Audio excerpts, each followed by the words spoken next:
Anda mungkin mikir, sindikat narkoba itu operasinya cuma di klub malam kota besar gitu ya? Atau mungkin di wilayah perbatasan yang rawan? Iya, itu asumsi yang sangat umum sih. Betul. Tapi hari ini, kita lagi pegang tumpukan laporan kepolisian dan rilis berita dari sebuah desa kecil di Sulawesi Selatan. Di desa Guntulu, Bulukumba, yang justru membuktikan sebaliknya. Fakta di lapangan ini benar-benar mengejutkan. Nah, misi bahasan kita kali ini, kita mau membedah bagaimana operasi kepolisian sukses membongkar peredaran sabu di tingkat akar rumput. Dan kenapa hal ini harus mengubah cara Anda melihat keamanan lingkungan Anda sendiri. Mari kita bedah bahasan ini. Pas baca dokumen ini, kita langsung sadar kalau jaringan peredaran gelap itu udah nggak mandang demografi lagi. Sama sekali nggak pandang bulu ya. Nggak sama sekali. Mereka itu secara aktif memanfaatkan titik-titik buta di pedesaan yang asri, justru karena masyarakat di sana biasanya merasa aman dan lengah gitu. Wah, kejadian di lapangan benar-benar menepis asumsi aman itu. Jadi, Selasa sore, tanggal 12 Mei 2026, tim Opsnal Satres Narkoba di bawah pimpinan Ibda Abdul Salam itu bergerak menyergap. Dan taktiknya sangat presisi. Iya, kalau kita perhatikan detail gerakannya, operasi ini nggak berisik kayak adegan film aksi. Ini lebih kayak memotong jaring laba-laba dari pinggirnya pelan-pelan gitu. Biar pusatnya nggak goyah ya. Tepat, biar laba-laba utamanya nggak sadar jaringnya udah dibongkar. Dan hasilnya, polisi meringkus 2 pemuda lokal, FS dan LP. Yang ternyata berperan sebagai bandar dan kurir. Betul. Dan ironisnya, mereka ini baru berumur 23 dan 26 tahun. Nah, yang memukau di sini adalah penggunaan warga lokal yang masih muda itu strategi yang sangat disengaja oleh sindikat. Oh ya? Disengaja biar gimana maksudnya? Coba bayangkan, pemuda asli desa yang mondar-mandir bawa paket sabu pasti nggak akan memancing kecurigaan warga sekitar. Mereka mengeksploitasi status warga setempat itu sebagai kamuflase yang nyaris sempurna di mata pihak luar.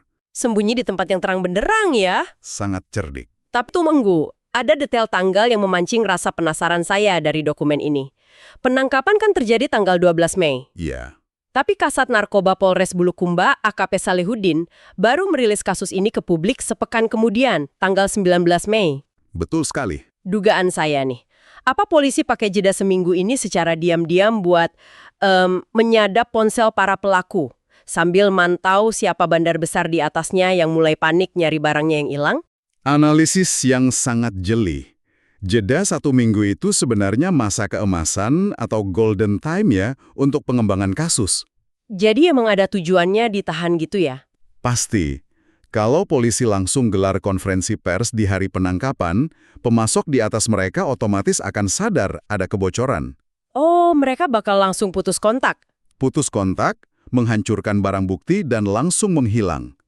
Dengan menahan rilisnya, polisi menciptakan ilusi kalau, sang kurir mungkin cuma kehabisan baterai atau hilang sinyal. Masuk akal banget. Jadi ngasih aparat waktu untuk melacak jaringan ke atas ya? Iya, melacak aliran komunikasinya. Tapi penangkapan yang sangat sunyi dan rapi ini memunculkan satu misteri baru buat saya. Misteri soal apa itu? Ini, Garisidas nggak punya sumber daya untuk mantau setiap jalan setapak dan kebun di desa kecil ini 24 jam penuh. Terus gimana mereka tahu persis ke rumah mana mereka harus menggerebek? Disinilah bagian yang sangat menarik dari laporan ini. Karena sebaik apapun kamuflase sindikat pakai pemuda lokal, mereka tetap nggak bisa ngelabui insting warga asli sana. Tunggu sebentar. Laporan dari AKP Salehudin memang eksplisit bilang kalau ini murni dari laporan masyarakat. Betul. Tapi kalau kita pikirkan mekanismenya, melaporkan tetangga atau pemuda dari kampung sendiri itu, risikonya gede banget. Sangat berisiko. Di desa kan semua orang saling kenal dengan erat. Nah, itu. Identitas pelapor bisa bocor dengan mudah, bisa memicu dendam keluarga.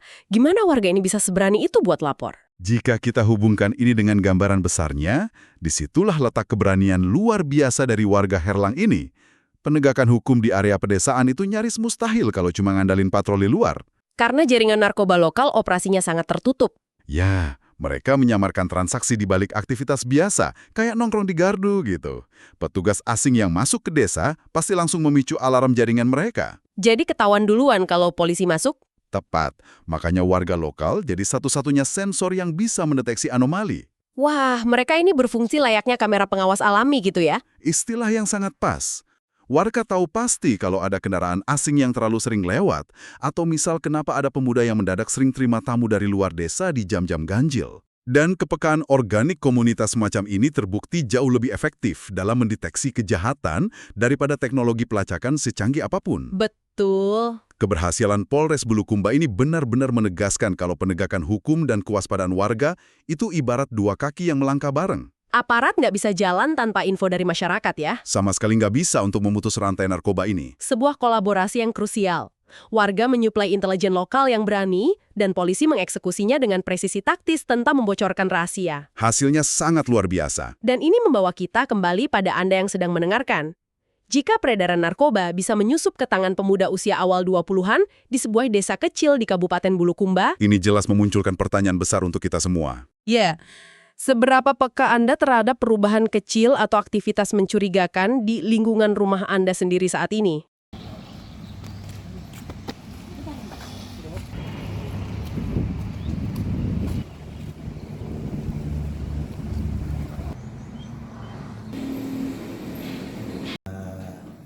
Dapat saya jelaskan bahwa pada hari Selasa tanggal 12 Mei 2026 tim Sat Narkoba Polres Bulukumba berhasil mengungkap kasus narkotika yang berawal dari lelaki inisial FA yang sebagai kurir ini diamankan dan mendapatkan 2 saset jenis sabu. Kemudian kita kembangkan lagi asal barang yang dia peroleh, dan itu berhasil kita amankan terhadap lelaki inisial L.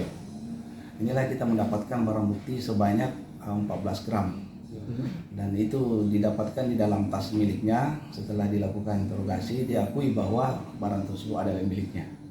Nah, inilah komitmen kami bahwa di wilayah hukum Polres Bulukumba kami berkomitmen bahwa semua peredaran narkotika apapun jenisnya kami berusaha untuk mengungkap semua jaringan-jaringan yang ada di Bulukumba. Status pelaku sendiri Pak, yang pertama dan yang kedua apa Pak? Apa kurir atau bandar? Jadi yang pertama itu statusnya kurir, kemudian yang kedua itu bandar. Bandar ya, Ya. jadi ada 2 Pak ya. Jadi yang ada ditangkap. 2 pelaku yang kita amankan. Jadi pertama kurir, kemudian bandarnya. Sejauh ini Pak, apa masih ada yang akan diburu Pak berdasarkan? Ya, untuk pengembangan tetap kita lakukan lagi karena masih ada pengembangan lainnya terkait dengan narkoba ini. Ini asal barang dari mana Pak? Nah, ini barangnya di wilayah hukum Bulukumba.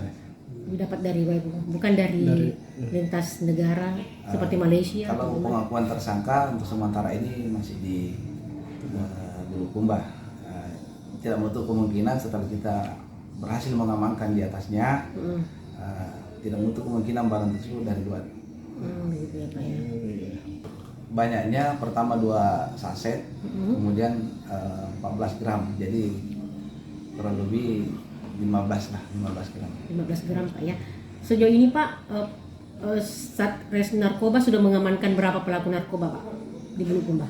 Jadi untuk 1 tahun sementara terakhir. ini yang kita amankan itu sudah lebih 10 pelaku Pak ya.10. Umumnya mereka Jadi kurir atau ada pemakai? kurir, ada penyalahguna, yang salah satunya bandar. Dalam sebulan Pak ya? Ya, selama saya menjabat kurang lebih sebulan. Sebulan sudah ada 10 orang Pak ya. Ya, yang ditangkap. kurang lebih lah.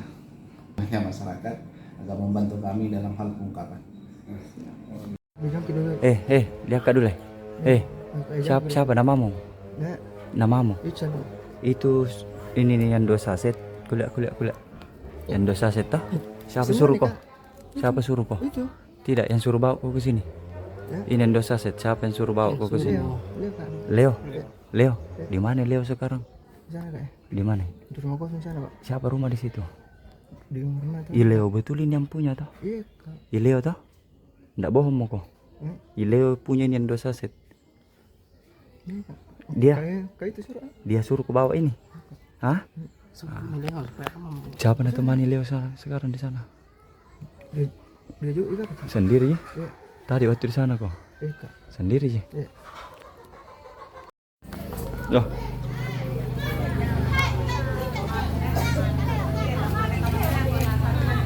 Bang Haji. Kasih banyak pala di. Ku bawa dulu di. Ku bawa dulu pengembangan lagi di. Makasih banyak. Pak, makasih banyak. Bu.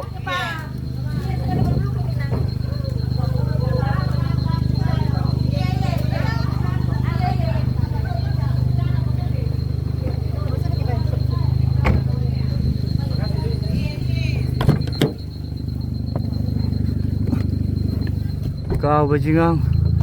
Baik-baik kata lari ko lagi sa itang ah. Asko, bang ko. Asko, buka duduk. Sini Jangan mau sembunyi. Download Tribun X sekarang. Menghadirkan lokal menjadi Indonesia.